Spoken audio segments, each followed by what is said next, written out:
알고 잘 열심으로 섬기고 또 교회 안에서도 잘 직분 감당하는 우리 모두가 되었으면 합니다. 자, 우리가 오늘 마태복음 12장 22절부터 37절 말씀을 읽었는데요. 오전에는 29절까지 말씀을 보고 오후에 30절부터 37절까지 말씀을 간단하게 살펴보려고 합니다. 제가 지난주에 설교하지 못했기 때문에 이미 어떻게 하다 보니 2주 만에 설교하는 셈이죠. 이 12장 내용은 예수님이 어떤 분이신지를 선포하는 내용으로 되어 있습니다. 몇 개의 작은 내용들이 들어있는데 앞부분에 우리가 2가지 내용을 살펴보았습니다. 2가지 내용은 예수님께서 안식을 주시는 분이라는 선포입니다. 그래서 첫 번째 내용은 예수님께서 친히 본인이 안식일의 주인이다 말씀하셨고요. 두 번째는 안식일에 선을 행하는 것이 옳다. 그러니까 하나님께서 원래 만드셨던 창조 질서를 회복하는 선한 것을, 토부한 것을 회복하는 것이 옳다. 이렇게 말씀하신 내용이었어요. 그래서 사건이 2개로 각각 따로 떨어져 있기는 하지만 사실은 똑같은 주제를 담고 있는 겁니다. 예수님은 어떤 분이신가? 안식을 주시는 분이십니다. 우리가 지금 읽은 22절부터 이제 3번째 예수님에 대한 내용이 나오거든요. 이 내용을 우리가 오늘은 이제 여기까지 본문을 보지만 다음 주에 보는 내용도 마찬가지로 똑같은 주제를 담고 있습니다. 그래서 지금 나오는 내용은 예수님이 어떤 분이신지를 이제 다른 측면에서 설명을 합니다. 주제를 그냥 이야기하면 주님께서는 우리에게 하나님 나라를 주시는 분, 이게 이제 주제라고 할 수 있습니다. 늘 그래왔던 것처럼 본문을 조금씩 설명하고 마지막에 다시 정돈해서 말씀드리려고 해요. 22절에 보면 상황이 어떠했는지, 사건이 어떠했는지가 나오죠. 불행한 사람 한 사람이 등장을 합니다. 22절을 다시 한번 보세요. 그때에 귀신 들려 눈 멀고 말 못하는 사람을 데리고 왔거늘. 한 사람을 예수님께 데리고 왔는데 이 사람이 갖고 있던 상황과 문제가 2가지로 나와요. 첫 번째는 귀신 들려 있던 거죠. 귀신 들려. 이 귀신이 들려 있다라고 하는 것은 여러 가지로 이해하고 해석할 수 있는데 그냥 문자적으로만 놓고 보자면 이 새 벽두부터 문법 이야기를 해서 좀 죄송하긴 하지만 헬러 본문에서는 귀신 들려가 분사형입니다. 그러니까 영어로는 파티시플이에요. 우리가 이제 중학교, 고등학교 다닐 때 문법 시간에 그런 거 배우죠. 현재 분사형, 과거 분사형 이런 걸 하잖아요. 그래서 귀신 들려라고 하는 것은 ing 형태로 되어 있기 때문에 해석을 어떻게 하느냐 하는 것은 문맥에 맞게 해석을 하면 됩니다. 그러니까 대부분은 어떤 식으로 해석하냐면 귀신이 들렸기 때문에 눈이 멀고 말도 못하게 된, 이렇게 이해하는 사람들도 있고요. 굳이 그렇게 볼 필요가 있나? 귀신이 들려있는 상황이면서 동시에 눈도 멀고 말도 못하는 사람, 이렇게 볼 수도 있습니다. 저는 후자를 더 선호하는 편입니다. 그러니까 지금 이 사람이 갖고 있는 문제는 귀신이 들려있는 겁니다. 귀신이 들려져 있는. 이 사람의 영적인 상황이 어떤지를 설명하는 거죠. 영적으로 보았을 때 귀신이 이 사람을 주장하고 있는, 귀신이 왕노릇하고 있는 그런 모습입니다. 귀신이 들려있다는 건 도대체 어떤 뜻일까? 여러분 혹시 귀신 들린 사람 보신 적 있으신가요? 저는 여러 번 봤습니다. 귀신을 쫓아내본 적도 있고요. 근데 이게 말로 다 할 수 없는 그런 상황인 거죠. 우리가 흔히 이야기하는 거의 미친 사람인 거니까요. 실성에서 자기 뜻대로, 자기 의지대로, 자기 생각대로 행동할 수 없는 그런 지경인 거예요. 이걸 좀 다르게 표현하자면 귀신이 이 사람한테 들러붙어서 이 사람의 영혼을 주장하고 이 사람의 마음을, 생각을, 행동을 다 주장을 해서 삶이 엉망진창인, 귀신이 들러붙어서 굉장히 고통스럽게 만들고 있는 그런 모습인 겁니다. 이게 이제 귀신이 들려있던 사람이에요. 저는 잘 동의하지는 않지만 종종 이제 정신과 의사들이 이야기할 때 그런 이야기를 하곤 해요. 사람이 정도의 차이가 있을 뿐 정신과적인 문제들이 있다. 그러니까 우울증이 아주 심각한 사람도 있고 그게 병이라고 이야기하기는 어렵지만 그냥 조금씩 우울해하는 그런 기질을 갖고 있는 사람도 있다. 그러니까 우울감이 전혀 없는 사람이 있는가? 없다 이거예요. 정도의 차이가 있을 뿐 조금씩 있다는 거죠. 어떤 사람은 그걸 이제 지금 말씀드린 것처럼 병이라고 하는 사람, 병이라고까지 하기는 어려운 그런 사람이 있다는 거죠. 이것도 마찬가지여서요. 우리가 살아가고 있는 이 세상은 귀신이 판치고 있는 세상이죠. 눈에 보이지 않을 뿐 귀신과 마귀가 제멋대로 왕노릇하고 이것저것을 하고 있는 세상입니다. 그래서 정도의 차이가 있을 뿐이에요. 어떤 사람은 우리가 봤을 때 아이고 저 사람 귀신 들렸네 이렇게 이야기할 만큼 완전히 한 귀신이 한 사람의 생활을 주장하고 있는 그런 사람이 있는가 하면 그게 아니라 어떤 심리적인 부분이라든지 아니면 어떤 육적인 부분이라든지 영적인 부분에 있어서 귀신이 들러붙어서 굉장히 고통스럽게 하는 혹은 번민하게 만드는 그런 지경인 사람들도 있어요. 정도의 차이가 있을 뿐이지 우리는 귀신이 존재하는 마귀가 다스리는 이런 세상 속에서 살아갑니다. 그래서 마귀 때문에, 귀신 때문에 여러 종류의 고통들을, 어려움들을 다 당하고 삽니다. 우리가 어떤 두려움에 휩싸이는 것, 근심하는 것, 고민하는 것, 관계가 파탄나는 것, 과도하게 분노하는 것, 증오하는 것, 시기하는 것, 이 모든 것들이 사실은 다 귀신과 마귀가 활동하기 때문에 생겨나는 것들이에요. 그게 인간관계를 완전히 파탄내는 사람도 있고, 그렇지 않고 속으로만 끙끙 앓는 그런 정도의 사람도 있는 거고요. 그래서 우리가 이 땅에서 살아가는 동안에는 아무리 학식이 많아도, 또 아무리 돈이 많아도, 또 아무리 내가 원하는 모든 것들을 다 이루어도 마귀가, 또 귀신이 이렇게 저렇게 사람들을 끌고 다니는, 또 고통스럽게 만드는 그런 세상 속에서 살아갑니다. 결국 귀신 들렸다고 하는 것을 우리가 다르게 표현하면 이렇게 말할 수 있을 것 같아요. 영적인 측면에서 보았을 때 도대체 우리는 어떤 세상 속에서 살아가고 있는가?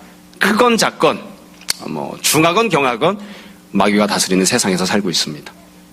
귀신이 판치고 있는 그런 세상 속에서 우리가 살아갑니다. 그게 이제 현실인 거고요. 그 중에 지금 여기 나온 이분은 굉장히 극심하게 귀신에게 들려있는 그런 상황인 거죠.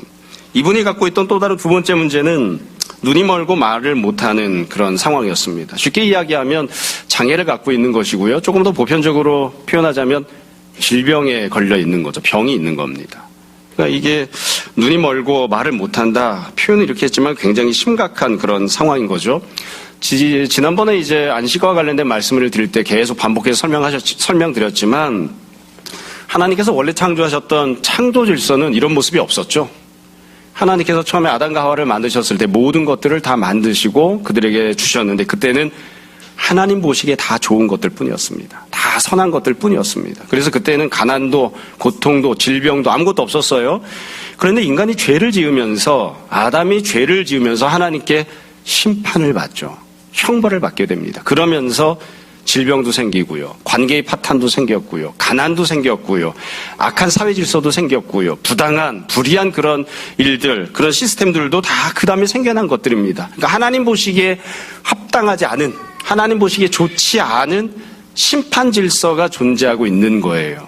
우리 그 세계 속에서 살아갑니다. 그러니까 이분도 자기가 직접 죄를 졌기 때문에 하나님께 심판받아서 이런 질병을 만나게 되었는지 아니면 자기는 직접적인 죄를 짓지 않았음에도 조상들이 만들었던 어떤 심판받은 질서 때문에 이런 지경을 만나게 되었는지 혹은 자기와 같은 시대를 살고 있는 다른 동료들이 만든 죄 때문에 생겨난 형벌 때문에 이런 지경을 만나게 되었는지 우리가 이건 명확하게 이야기할 수 없지만 여하튼 지금 이분이 당하고 있는 질병이나 장애는 하나님 보시기에 합당하거나 하나님 보시기에 아름다운 모습은 아니죠. 그러니까 이건 심판받고 있는 질서 속에서 고통당하고 살아가고 있는 그런 모습인 겁니다. 한 가지를 더 생각해 볼 부분이 있는데요.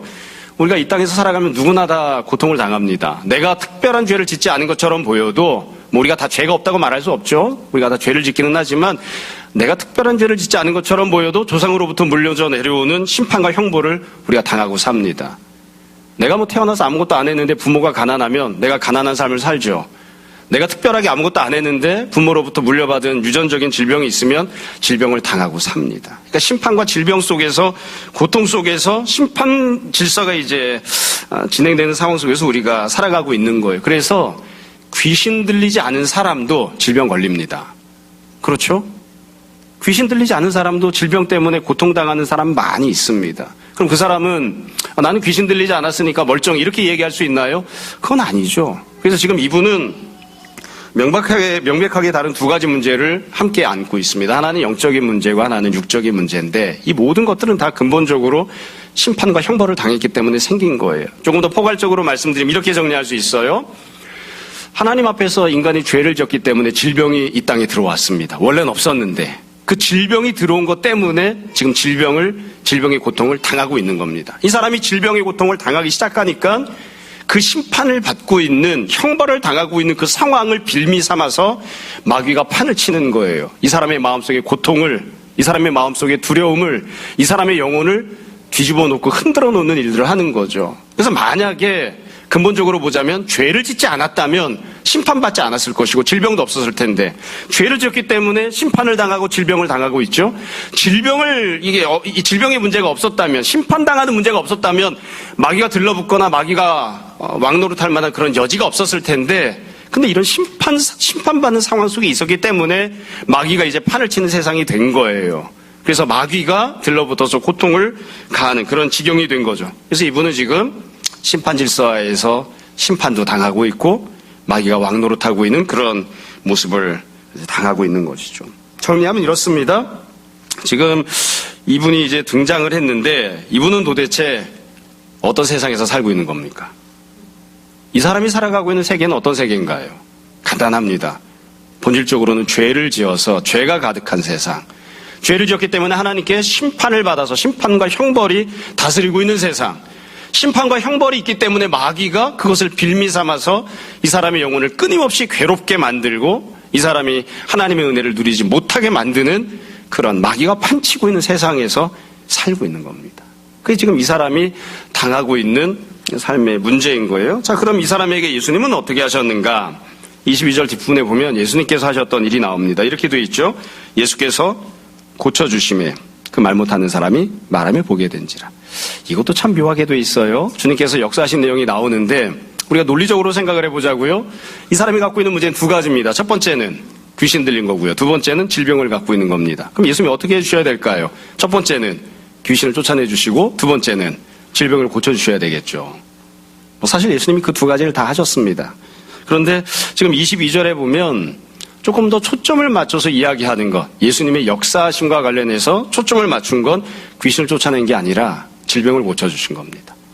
그러니까 하나님께서 그 사람에게 심판하셨던, 형벌을 내리셨던 도무지 선하지 않은, 하나님 보시기에 합당하지 않은, 아름답지 않은 모습을 회복시켜 주시는 일을 예수님이 먼저 하신 거예요. 그러니까 우리가 지난 앞에 있었던 본문에 보면 안식일에는 선을 행하는 것이 옳다. 그 사람이 고통당하고 있는 것, 심판당하고 있는 것을 고쳐주어서 하나님 보시기에 아름다운 모습이 되게 하는 것이 옳다. 그 일을 예수님께서 지금 하신 거죠. 물론 뒤에 가서 보면 예수님께서 귀신도 쫓아내 주십니다. 그래서 예수님께서 하셨던 일을 우리가 다르게 표현하면 이렇게 설명할 수 있을 것 같아요. 핵심은 이겁니다. 이 사람으로 하여금 여지껏 이 사람이 살아가던 세상이 아닌 전혀 새로운 세계에서 살아갈 수 있는 기회를 주신 겁니다. 단순히 질병을 고쳐주셨다, 귀신을 쫓아내주셨다 이렇게만 말할 수도 있는데 이걸 조금 의미를 살려서 다르게 표현하자면 이 사람이 태어나서 자기 힘으로는 도무지 만들어 나갈 수 없었던 새로운 세상, 새로운 세계를 누리며 살 수 있게끔 이 사람에게 새로운 세상을 선물해 주신 거예요. 이게 예수님께서 행하신 일입니다. 육적으로도 그렇고 영적으로도 그런 거죠. 이게 이제 예수님께서 행하신 일이고 본문이 담고 있는 사건입니다. 자, 그러면 이와 같은 사건이 벌어졌을 때에 두 번째로 사람들은 어떻게 반응을 했는가? 이 장면을 목격한 사람들이 보였던 반응이 23절과 24절에 나옵니다. 두 가지 반응이 나와요. 23절에 보면 첫 번째 반응 보인 사람들은 무리들입니다. 옆에 있던 무리들이 다 놀라 이르되 이는 다윗의 자손이 아니냐. 이게 보였던 반응이죠. 우리가 다 알고 있습니다. 다윗의 자손이라고 하는 표현은 구약이 예언하고 약속했던 메시아를 뜻하죠. 근데 예수님께서 뒤에 가시면 또 그렇게 말씀하실 거예요. 나는 너희가 생각하는 그런 다윗의 자손이 아니다. 늘 반복해서 말씀드리지만 놀랐다고 하는 것은 본성적인 반응입니다. 이게 믿음이 아니에요.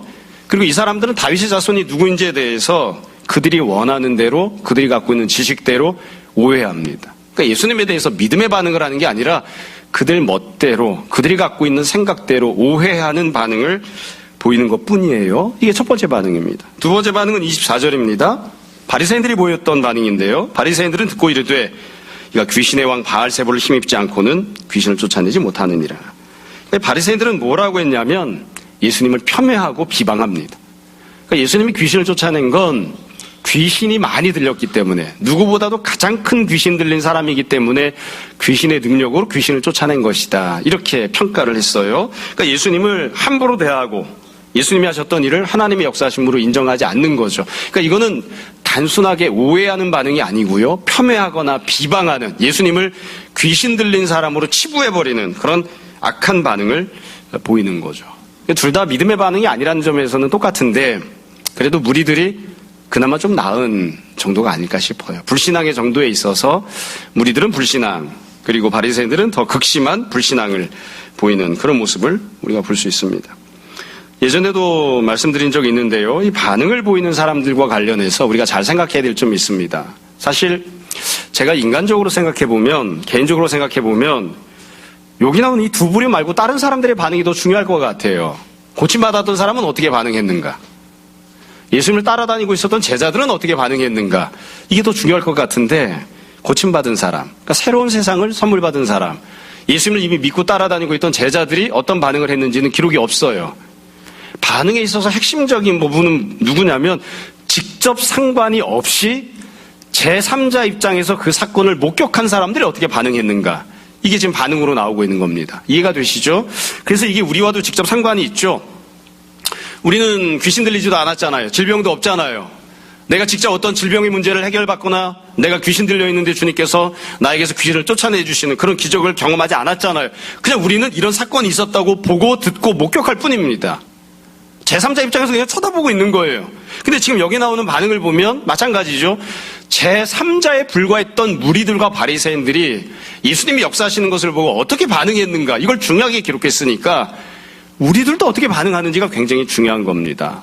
제3자이지만 너랑 직접 상관이 있는 사건은 아니지만 너는 이 사건을 어떻게 보고 어떻게 반응할 건데, 그러니까 지금 우리들에게도 똑같이 반응에 대해서 질문을 하는 것이나 마찬가지인 거예요.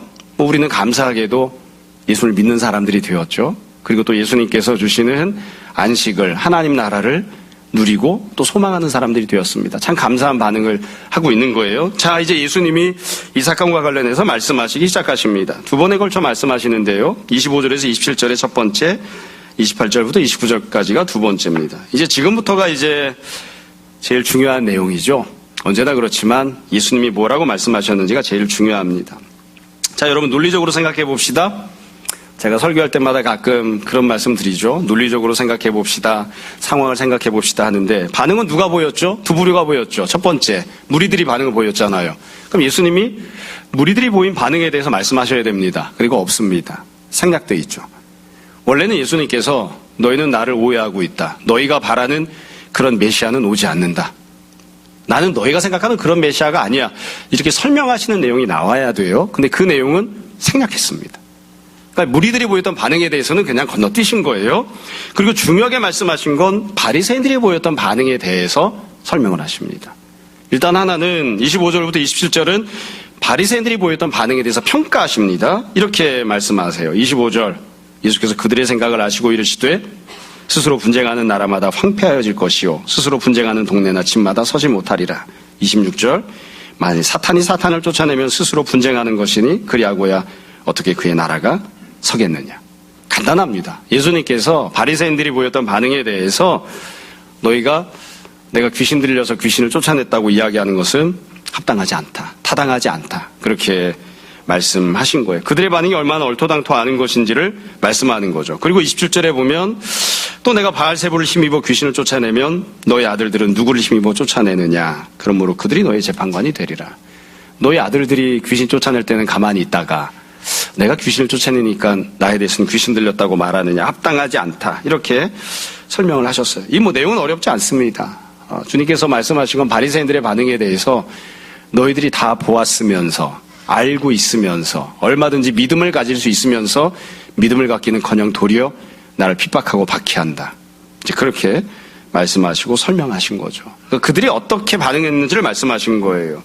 자, 그 뒤에 예수님이 두 번째로 말씀하시는데요. 28절과 29절입니다.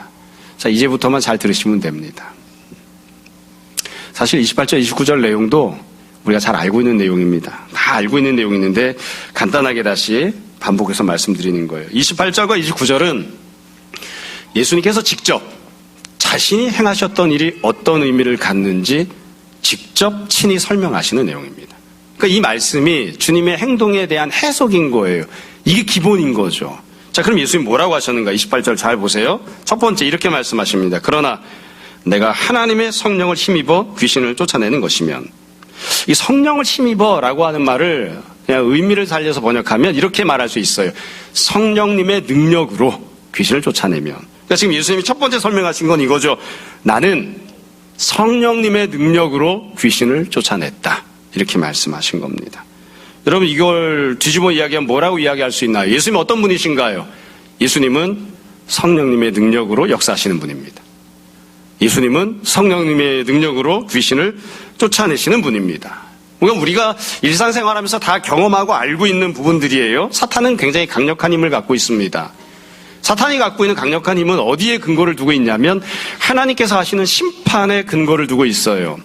여러분, 귀신이 질병을 가져다 주나요? 그런 경우도 있습니다. 그러나 우리가 오해해서는 안 되는 부분이 있어요. 이 땅에 존재하는 모든 질병과 이 땅에 존재하는 모든 심판은 하나님이 행하시는 겁니다. 마귀는, 사탄은 심판을 시행하는 자가 아니에요. 지까지게 무슨 능력이 있다고 사람들에게 심판을 시행합니까? 마귀도 심판을 받아 쫓겨난 자에 불과할 뿐이에요. 우리가 이 땅에 살아가면서 당하는 모든 고통과 고난과 어려움들은 때때로 우리가 부정하고 싶기는 하지만 우리가 하나님 앞에 죄를 지었기 때문에 하나님으로부터 심판을 받는 겁니다. 다시 말씀드려요. 질병이 왜 생긴 건가요? 하나님께 심판받은 거예요. 왜 이 땅에 악한 질서와 사회의 악한 구조들이, 잘못된 불의한 부당한 질서들이, 시스템들이 생긴 건가요? 하나님께 심판받은 겁니다. 왜 관계가 파탄난 거죠? 하나님께 심판받은 거예요. 죄를 지었기 때문에 그 죄를 미워하시는 하나님께서 심판하시고 형벌을 가하셔서 그런 여러 종류의 어려움들이 생긴 겁니다. 마귀가 할 수 있는 것은, 사탄이 할 수 있는 것은 우리를 그런 심판을 받게 하는 자로 만드는 게 아니라, 우리에게 그런 심판을 시행하는 게 아니라 이미 심판을 받은 우리들에게 들러붙어서 그것을 꼬투리 삼아서 우리의 마음을 괴롭게 만들고 우리의 영혼을 피폐하게 만들고 우리들이 두려움 속에, 고통 속에 관계가 파탄나는 그런 모습으로 만들어가는 것을 할 수 있는 것뿐이지, 마귀나 사탄은 심판을 시행하는 자들이 아니에요. 그들은 재판관이 아닙니다. 우리를 향해서 네가 죄를 졌으니까 벌 받아야지, 내가 너한테 벌을 줄게. 마귀는 그렇게 못합니다. 사탄은 그렇게 못해요. 하나님이 심판하시는 거예요. 하나님께서. 지금 예수님께서는 이렇게 말씀하세요. 우리가 심판에서 벗어나지 못하는 한 마귀가 우리를 괴롭게 하는 것에서도 우리 벗어날 수 없습니다.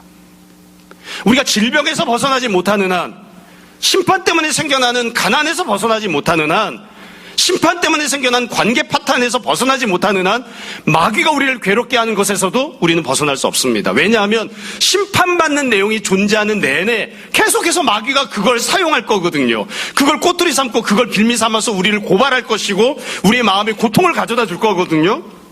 근데 지금 예수님 말씀하시는 건 성령님의 능력으로 내가 그 마귀가 너희를 고소하지 못하게, 마귀가 너희 마음에 고통을 가져다 주고 마귀가 너희 마음에 번민을, 두려움을, 마귀가 너희들을 힘들게 만드는 것을 내가 너희에게 자유로움을 가져다 주겠다. 그게 내가 너희에게 행한 일이다 라고 지금 말씀하시는 거예요.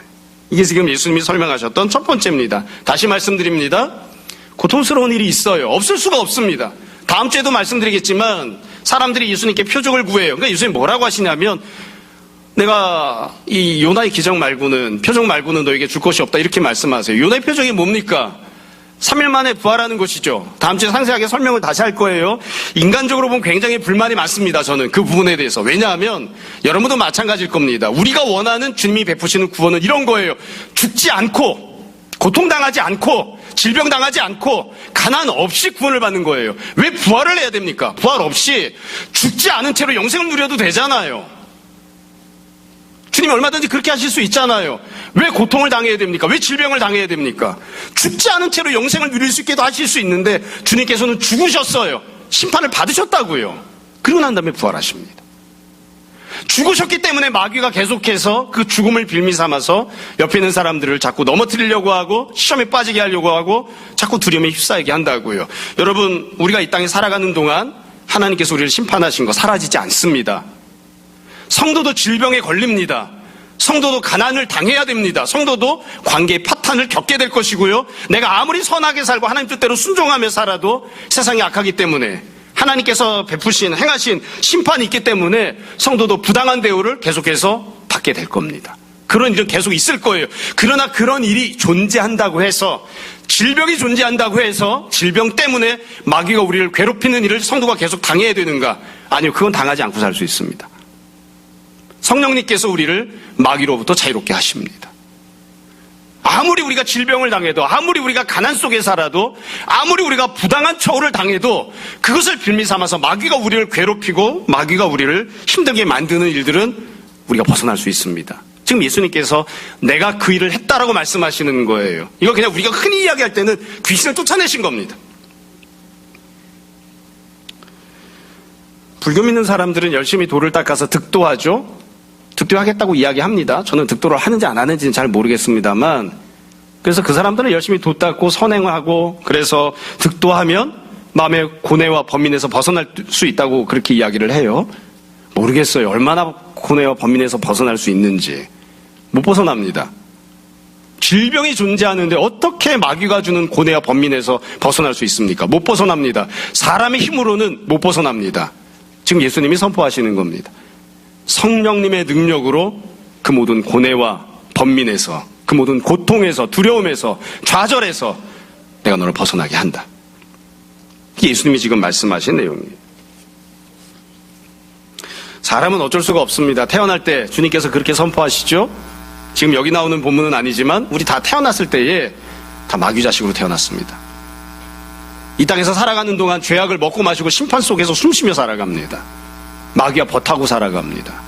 그래서 거기서 벗어날 방법이 없어요. 우리 힘으로는, 우리 능력으로는 벗어날 수가 없어요. 정도의 차이가 있을 뿐이지 어떤 사람은 100% 완벽하게 귀신 들린 사람, 어떤 사람은 조금 귀신 들린 것처럼 살아가는 사람, 마귀가 휘젓고 다니는 사람. 그런데 그 모든 마귀가 휘젓고 다니는 모습에서 주님께서 성령님의 능력으로 우리를 자유케 하십니다.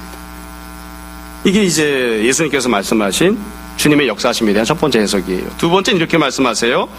28절 세 번째 줄입니다. 이렇게 성령님의 능력으로 귀신을 쫓아내면 하나님 나라가 이미 너에게 임하였느니라. 예수님께서 말씀하시는 건 하나님 나라가 너에게 임했다라고 말씀하시는 거예요. 하나님 나라는 건 도대체 뭘까요? 너무 보편적이고 일반적인 설명이어서, 일반적인 표현이어서 우리가 구체적으로 말하기 어려운, 해석하기 어려운 부분도 있어요. 그냥 단순하게 생각하시면 됩니다. 하나님 나라는 어떤 나라인가요? 간단합니다. 하나님께서 왕이 되시는 나라, 하나님이 다스리시는 나라, 모든 사람들이 하나님을 섬기고 하나님께 경배하고 예배드리는 나라죠. 하나님이 은혜를 베푸시고, 하나님께서 자비를 베푸시고, 하나님께서 치유하시고, 하나님께서 회복을 허락해 주시는 나라가 하나님 나라예요. 원래 사람은 어떤 나라에서 사나요? 마귀 세상에서 살죠. 악한 이 세상에서 살아갑니다. 심판이 가득한 세상에서 삽니다. 형벌이 가득한 세상에서 삽니다. 형벌과 심판 때문에 마귀가 판치고 왕노릇하고 있는 세상에서 삽니다. 근데 그런 나라가 아니라 하나님께서 치유해 주시고, 하나님께서 회복해 주시고, 하나님께서 위로를 주시고, 하나님이 은혜를 베풀어 주시는 하나님의 나라가 이미 너에게 임했다는 거예요. 이것도 현실만 놓고 보면 아주 간단하게 이해할 수 있어요. 반복해서 말씀드립니다. 하나님 나라가 임해서 하나님 나라를 누리고 살아가는 사람은 질병이 없나요? 아니요, 질병이 있습니다. 병이 있습니다. 저도 코로나 걸리더라고요. 뚜렷한 다른 증상은 없지만 목이 약간 쉬어서 코로나 걸리더라고요. 신앙생활 열심히 하고 날마다 새벽 기도하면, 그러면 나에게 부당한 압력을 행사하거나 나에게 부당하게 무언가를 행동하는 그런 사람을 안 만나나요? 만납니다. 그런 사람이 있습니다. 열심히 기도하면 경제적으로 늘 풍요를 누리고 가난을 만나지 않나요? 아니요, 가난을 경험합니다. 그건 있어요. 그건 있어요. 그러나 가난해도, 질병에 걸려도, 코로나에 걸리건 심각한 질병에 걸리건 그 사람은 그것 때문에 지독하게 고통스러워하거나 좌절하지 않고 살 수 있습니다. 평안을 누리고, 기쁨을 누리고, 담대함을 누리고, 소망을 가지고 살 수 있습니다. 하나님 나라를 누리며 살 수 있어요. 질병은 여전히 남아있지만, 가난은 여전히 남아있지만, 부당한 시스템은 여전히 남아있지만, 이 세상은 주님께서 다시 오실 때까지 우리가 늘 알고 고백하는 것처럼 새하늘과 새 땅을 가지고 주님께서 이 땅에 다시 임하실 그때까지 심판받은 심판의 질서가 여전히 존재할 거예요. 그래서 고통이 여전히 존재합니다. 그러나 고통이 있어도 하나님 나라를 동시에 누릴 수 있습니다. 그 나라를 지금 주님께서 주신다고 하시는 겁니다. 물론 어떤 경우에는 고통의 문제도 주님이 해결해 주십니다. 근데 어떤 때는 해결 안 해주신 때들도 있죠. 여러분, 하나님 나라가 임한다고 하는 것과 관련해서도 우리가 생각해 볼 부분이 있습니다. 하나님 나라는 임한 거예요. 그렇다고 해서 모든 사람이 다 누리나요? 아닙니다. 모든 사람이 다 누리는 건 아닙니다. 이 나라를 누리는 사람도 있고 누리지 못하는 그런 사람도 있죠. 강제적으로 다 누리게 하진 않습니다.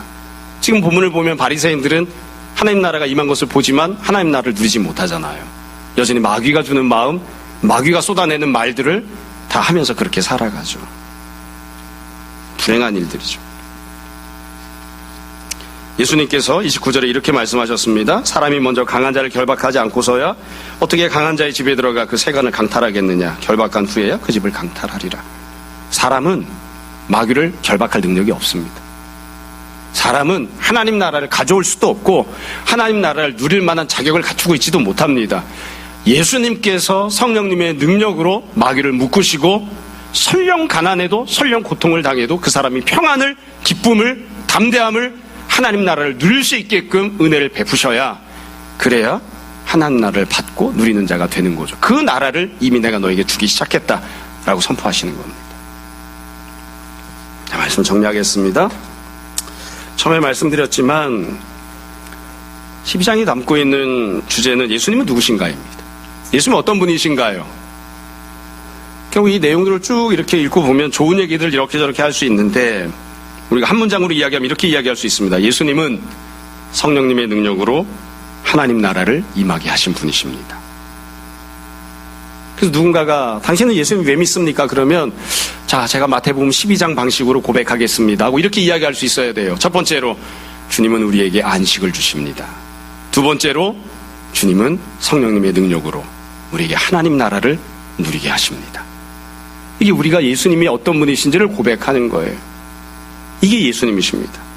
두 번째로 여러분, 우리는 그래서 이 땅에서 살아가면서 하나님 나라를 누리며 살 수 있습니다. 우리가 다 알고 고백하잖아요. 우리는 뜬구름 잡는 신앙생활하지 않거든요. 그냥 추상적이고 이론적인 그게 아니라 실제 생활을 하고 있잖아요. 육신 갖고 이 땅에서 살고 있죠. 반복해서 말씀드립니다. 육신을 갖고 이 땅에서 살아가는 동안 우리가 죄를 심각하게 짓지 않고 심지어 주님 앞에 죄의 용서함을 받았어도 죄 때문에 생겨난 모든 형벌과 심판을 당하고 삽니다. 질병 당합니다. 가난 당할 겁니다. 관계 파탄도 당할 겁니다. 왜곡된 질서도 당할 겁니다. 내가 성실하게 신앙으로 살았음에도 불구하고 부당한 대우를 당하는 거 당할 겁니다. 주님도 다 당하고 사셨습니다. 그거 계속 있을 겁니다. 그러나 동시에 우리는 하나님 나라를 누리며 살 수 있습니다. 하나님 나라를 누리며 살 겁니다. 우리는 마귀와 왕노릇하는 그런 세상을 살지 않습니다. 예전에는 심판을 받으면, 예전에는 형벌을 당하면, 질병에 걸리거나 가난에 처하면 마귀가 우리에게 들러붙어서 우리를 고통스럽게 하고 우리를 힘들게 만들었지만, 지금은 설령 고통을 당해도 주님께서 치유하신다는 소망을, 주님께서 함께 하신다는 믿음을, 주님께서 우리를 위로하시고 주님께서 우리를 도우신다는 그 은혜를 누리며 삽니다. 마귀가 우리에게 들러붙어 있는 것이 아니라 성령님께서 우리에게 함께 하셔서 은혜를 베푸시는 것을 누리며 삽니다. 그래서 불신자와 성도는 그 점에 있어 차이가 있는 거예요. 불신자는 고통당하고 성도도 불신자 똑같이 고통당하지만, 불신자는 고통당할 때 마귀가 주는 고통과 귀신 들림 속에서 힘들어하지만, 성도는 고통 속에서도 심판 속에서도 성령 충만한 삶을 살고 하나님 나라를 누리고 맛보며 살아갑니다. 그게 차이가 있는 거죠. 그게 차이가 있는 거예요. 우리가 아직은 고3이 돼서 시험 본 사람이 없지만, 불신자는 시험 봐서 떨어지고 성적이 나쁘면 미칠 지경인 거죠. 여러분, 미칠 지경이 아니면 비정상이죠. 그러나 성도는 미칠 지경이면서 동시에 감사하고 소망을 갖고 기쁨을 누리고 살 수 있습니다. 그게 주님께서 우리에게 주시는 하나님 나라니까요. 하나님 나라가 우리에게 주어진 겁니다. 마지막으로 한 가지 더 말씀드릴게요. 본문에는 없는 내용입니다. 예수님께서 하셨던 일이나 말씀은 여기서 끝이 났어요. 그런데 현실적으로 우리에게 더 중요한 부분은 지금부터 말씀드린 이 마지막 내용이 우리가 잘 알고 있는 내용입니다. 그러면 누가 하나님 나라를 누리며 살 수 있나요? 아까 말씀드린 것처럼 바리새인들은 직접 목격했지만 누리지 못하잖아요. 누가 하나님 나라를 누리며 살 수 있나요? 대답 간단합니다. 논리적으로 생각하시면 됩니다. 성령님의 능력을 덧입은 사람, 성령님의 은혜를 받은 사람이 하나님 나라를 누리며 살 수 있겠죠. 그럼 성령님의 능력은, 성령님의 은혜는 어떻게 받을 수 있나요? 오직 한 번 예수님만 우리에게 줄 수 있습니다. 예수님을 믿는 사람, 예수님께 소망을 두는 사람, 그 사람이 이 하나님의 나라를 누리며 살 수 있습니다. 결국 고통 속에 있어도, 악한 세상 속에 살아가도 예수님을 믿고 예수님께 소망을 두고 예수님께 은혜를 받아서 성령 충만한 삶을 살아가는 사람이 이 땅에서 하나님 나라를 누리고 맛보고 살아가는 거죠. 그래서 마지막으로 이렇게 질문을 던져보고 싶습니다. 여러분 지난 2022년 어떤 세상을 사셨습니까? 모든 사람이 다 똑같은 세상에서 살까요? 천만에요. 100명의 사람이 있으면 다 똑같은 사건, 똑같은 환경 속에 있어도 100가지 각기 다른 세상에서 살아갑니다. 어떤 사람은 마귀가 다스리는 세상에서 살고 있고요. 어떤 사람은 똑같은 가난 속에서도 하나님 나라를 누리며 살아갑니다.